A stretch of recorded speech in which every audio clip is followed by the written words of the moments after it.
Few more structures also still lying with us, that is Xc2F3 plus. Xc2F3 plus, where fluorine we have put in the center and the angle basically XcF bond angle is 150 degree and XcF bond length is 2.1 angstrom, and here XcF bond length is 1.88 angstrom. That means this bond length is larger than this bond length. Reason being that fluorine is now making a this bridge structure over here.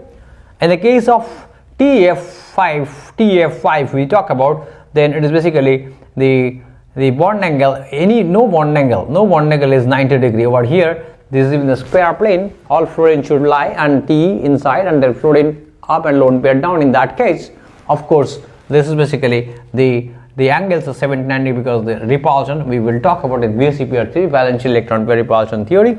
It is ICl4 minus, where all the bond angles are 90 degree have been found. Now come to XCF6 structure, xenon hexafluoride is very interesting structure, has been found that lone pair coming through the XCFFF center, or it is maybe coming through the FFH center. So by Raman spectroscopy, we have seen that it is a structure called capped octahedral shape or capped octahedral structure, because it is not a pure octahedral, because lone pair disturbs the plane as well as the edge center. So therefore it is capped octahedral. If we talk about white phosphorus, it is very unstable and very reactive.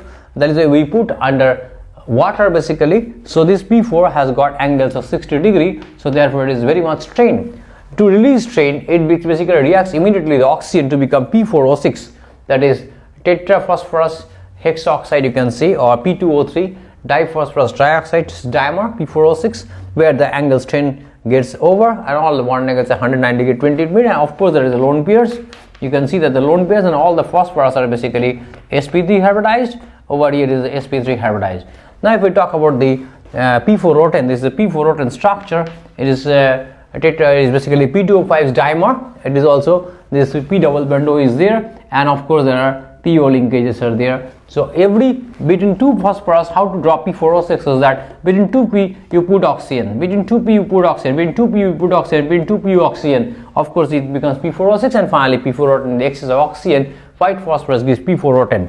Oxoacid is a phosphorus structure. Over here it is H3PO, it is basically H3PO2, hypophosphorus acid. You know these OH bonds are acidic only, not the pH bonds. So therefore it is a monobasic acid, and it is the strongest acid out of H3PO2, H3PO3 and H3PO4. Next, if you talk about it is phosphorus acid called phosphorus acid, and in that case this is basically the two hydrogens are basically bonded to oxygen are acidic. It is H3PO tribasic acid, all are tetrahedral basically in shape, and this is sp3 hybridized. Of course this is also sp3 hybridized. It is tribasic acid because there are 3 OH bonds we can find, so therefore it is a tribasic acid. If we talk about H4P2O5, that is pyrophosphorus acid, is just like this, that is coming from phosphorus acid by dehydration, pyrophosphorus acid. And if we talk about hypophosphoric acid, it is like this, that is PP linkage is the hypophosphoric acid, and of course this is tetrabasic acid because 4 OH bonds are there. If we talk about pyrophosphoric acid H4P2O7, this is like this, the angle is 130 degree, I have shown over here 130 degree, and the bond length is 1.61 angstrom. If we talk about P4S4, pale yellow, basically pale yellow colored substance, and P4S4 takes this kind of shape, that is PES, alternate PES are there, and you can see that basically all are 4-member rings over here, or 4-member rings as a whole. And if I talk about a complex like SbF5SO2, over here oxygen is donating from the one of the octahedral site. It can be sulfur donation also, here oxygen donation I have shown. S2F10, if it is S2F10, then it is basically, this is the structure S2F10, where SS linkage is there and 5 fluorine atoms are occupying the octahedral, 5 positions in the octahedron, and 6th one being bonded to sulfur linkage. Then if we talk about XeOF4 is xenon oxotetrafluoride. In this case the bond angle is 92 degree, it is not less than 90 degree. XeO3 is like this, double bando, the angle is 103 degree, and it is XeO6-4, that is the structure, that is basically the structure where we get octahedral shape. So that is the way we can finish this part, and then we'll again continue with some more structures of boron, diboron and borazine, etc. And with that we'll conclude in the next session. So now last few structures I will be describing right now before you is the borax structure. Borax is used for the borax bead test. We generally find or detect rather the transition metal like iron, manganese, etc. With the help of borax, and borax bead test is basically the part of the qualitative analysis test. Over here all borons are basically there, and these borons are sp3. Two borons are sp3 basically. Over here it is sp3 and these two borons are sp2, so we can see that it is sp2, so we can say that this is trigonal planar structure, it is a tetrahedral structure. So therefore it is a trigonal planar structure, and this is a tetrahedral structure. That way we can say that two tetrahedral structure and two trigonal planar structures are present. Two trigonal planar and two tetrahedral structures are present because of the sp3 and sp2 hybridization of the individual boron atoms. Is Na2B4O7 10H2O, that is this part is inside the crystalline structure and this 2 sodium is outside. It is structure of borax. Next we have done structure of borax. Next, layer structure of boric acid in solid state. It basically hydrogen bond. We find hydrogen bond which basically takes so many boric acid molecules in the same plane. It is a kind of layer structure. And if we talk about hydrogen bonding in the structure of orthoboric acid, two-dimensional sheet, then we can have it is a two-dimensional sheet basically. So this way the boric acid can exist H3BO3.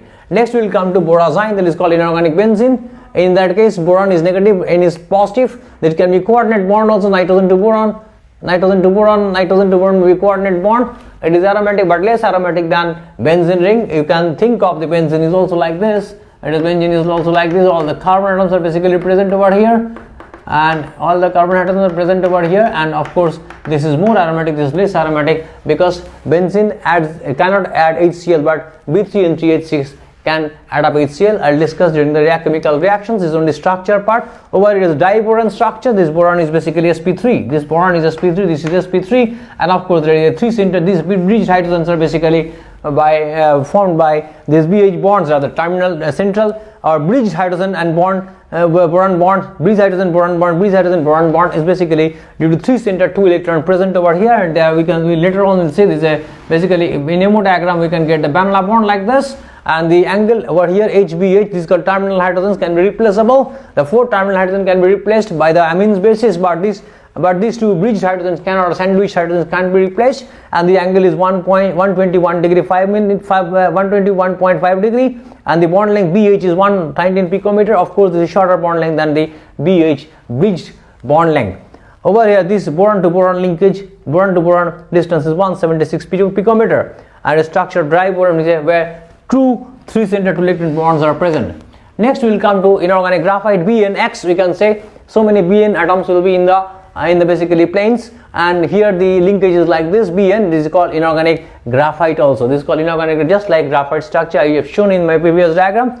The 42 is basically copper sulfate pentahydrate. Blue vitriol, you can see very well these two hydrogens are basically linked with copper and they are free, and so once it is heated these two water molecules first go, and these two hydrogen water molecules are bonded not only with the sulfate also copper, so therefore these two hydrogen molecules will go, and then last one these water molecules will go basically from the copper sulfate. So 3-stage heating is required for copper sulfate 5H2O to remove the water molecules, all water molecules. 3-stage heating. First lower heating will remove these two water molecules, second these two water molecules, third these two water molecules will sandwich between sulfur and copper plus 2 atmosphere, and of course copper plus 2 has the octahedron structure over here, octahedral structure. Next I have shown over here a beautiful delta bonding. Basically we call this delta bonding dx square minus y square, and dx square minus y square delta bonding is taking place in the molecule called Cu OCO twice, and then H2O, it is your whole twice. It is basically complex. This is a complex